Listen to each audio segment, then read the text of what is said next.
Demolition and construction professionals know the story well. The empire began in a modest Uttoxeter lock-up garage in 1945 when Joseph Cyril Bamford welded together a tipping trailer from wartime scrap metal. Joe Bamford was a mechanical genius who single-handedly put his eponymous company on the map.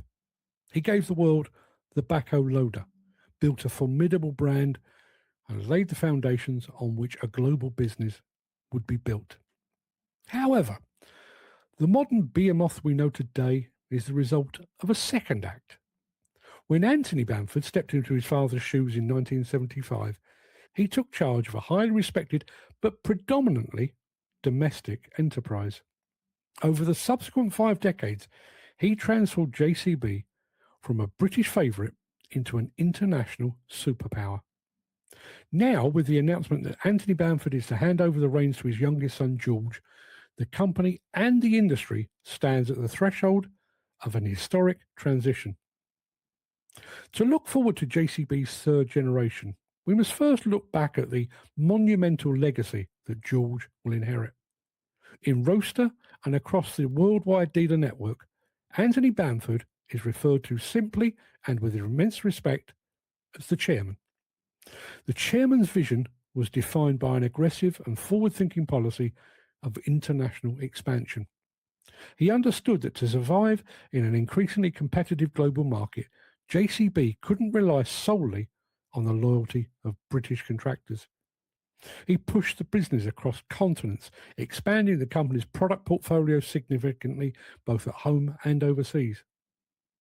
Where Joe Bamford perfected the backhoe, Anthony diversified the fleet into telescopic handlers, tracked excavators, mini excavators, wheel loaders, and highly specialised agricultural equipment like the high-speed fast-track tractor. Crucially, this product diversification was matched by a massive manufacturing footprint. The chairman looked at maps and saw not borders, but opportunity. He oversaw the establishment of major manufacturing hubs far afield, long before global supply chains were the industry norm.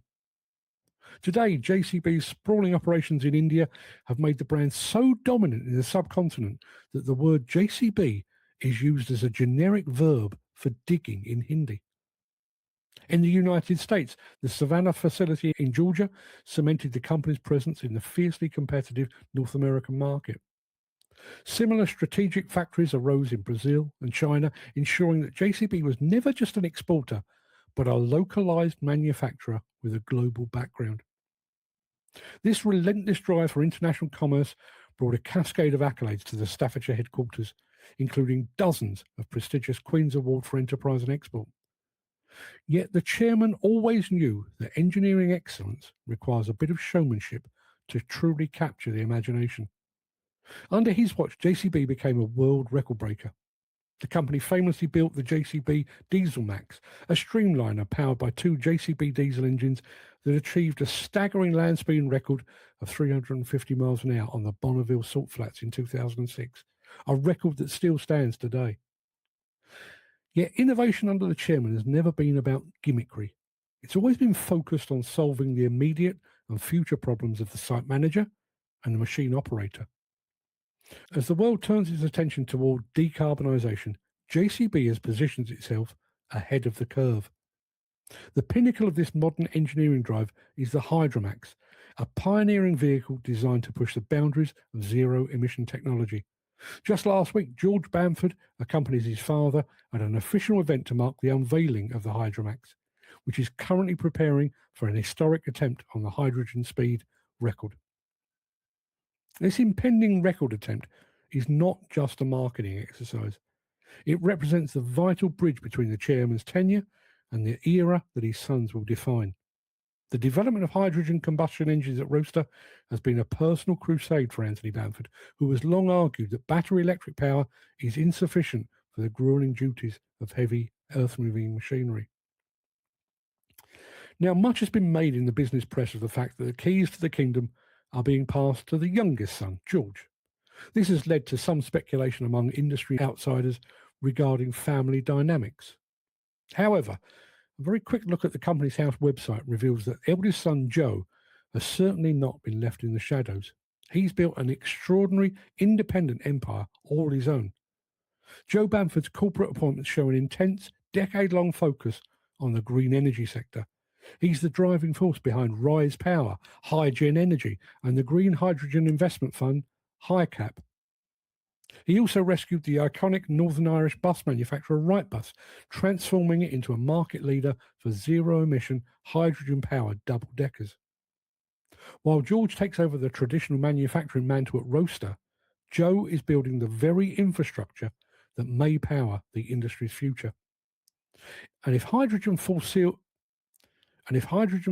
its immense promise as the ultimate clean fuel for heavy transport and plant machinery, there's every possibility that Joe's independent accomplishments, and indeed his wealth, could one day surpass those of his father and his grandfather. Rather than a division, the family has effectively enacted a pincer movement on the future of heavy engineering, one son producing the machinery, the other producing the fuel. And for George, the step up to the helm is not mere nepotism. It's the culmination of a lifetime of preparation. He's lived and breathed JCB for the past 40 years. Growing up surrounded by the hum of the production line and the smell of hydraulic fluid, George has spent his entire adult life working within the business, deeply involved in product design, customer relations, and brand promotion.